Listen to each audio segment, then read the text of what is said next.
అక్కడ సహవాసాలు ఏం లేవు. ఒక హెబ్రోన్ ఒకటి ఉంది. ఇంకా అక్కడికి అట్లా అట్లా వెళ్తూ ఉండేవాళ్ళం. సిఎస్ఐ ఒకటి ఉంది. ఆ సిఎస్ఐకి ఒకసారి వెళ్ళాము, ఇక విరమించుకున్నాం. అక్కడ పద్ధతులు అవి కొద్దిగా అనిపించలేదని వచ్చేసాం. సరే, ఇక ప్రేయర్లో పెట్టాము.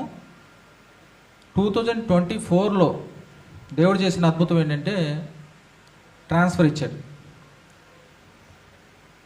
అది విజయవాడ అడిగాము. విజయవాడ అని ప్రార్థన చేసుకున్నాము. విజయవాడలో వస్తే స్థానిక సంఘంకి దగ్గరగా ఉండొచ్చు, ఆత్మీయంగా బలపడవచ్చు అన్న ఉద్దేశంలో ప్రార్థన చేసాం. మా ఫాదరు చేశారు, మేము ఇంటి కుటుంబంగా ప్రార్థన చేసుకొని చేస్తున్నప్పటికీ అనుకోని రీతిగా 2 ఇయర్స్లోనే 2024లో ఏప్రిల్లో నాకు ట్రాన్స్ఫర్ గుడివాడ ఇచ్చారు.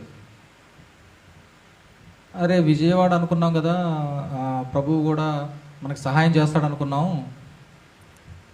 గుడివాడ ఇచ్చారు. ఓకే, గుడివాడ ఇచ్చిన తర్వాత నుంచే ఈ యూట్యూబ్ వర్తమానాలు ఇవి చూడటం, గ్రహింపు కలగటం. అంటే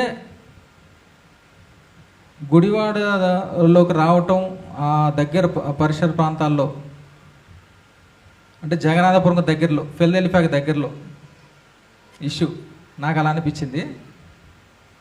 దానికోసమే, ఆ అటాచ్మెంట్ కోసమే ప్రభు సంకల్పం ఏంటది. అందుకనే నాకు గుడివాడ పోస్టింగ్ ఇచ్చుంటాడేమో అనుకుంటున్నాను నేను. అది దానికి ప్రభుకు స్తోత్రం చెప్తున్నాను. దానివలన ఇప్పుడు మేము చేసే ఆరాధన కానీ, రొట్టె విరుచి కూడుకు కానీ, మేము ఏమై ఉన్నామో ఆ దేవుని ఎదుట ప్రభు ప్రధాన యాజకుడు మాకున్నాడని, ఆయన మరణ బృందాల్లో మేము పాలు పొంది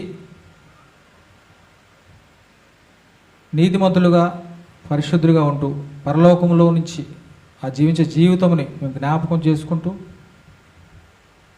ఆ ఎంచుకునే ఆ మంచి మనస్సాక్షిని, అసలు మనస్సాక్షి అంటే ఏంటో కూడా అంతకుముందు అర్థమయ్యేది కాదు.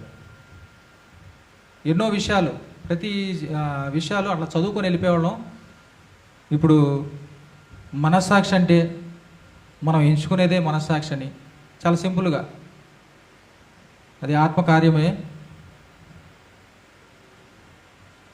ఇన్ని గొప్ప అద్భుతములు, ఆశ్చర్యములు మా కుటుంబంలో చేసినందుకు ఆ ప్రభువుకి హృదయపూర్వకంగా స్తోత్రములు, కృతజ్ఞతాస్తుతులు చెల్లించుకుంటూ ఈ నా సాక్ష్యాన్ని ముగిస్తున్నాను.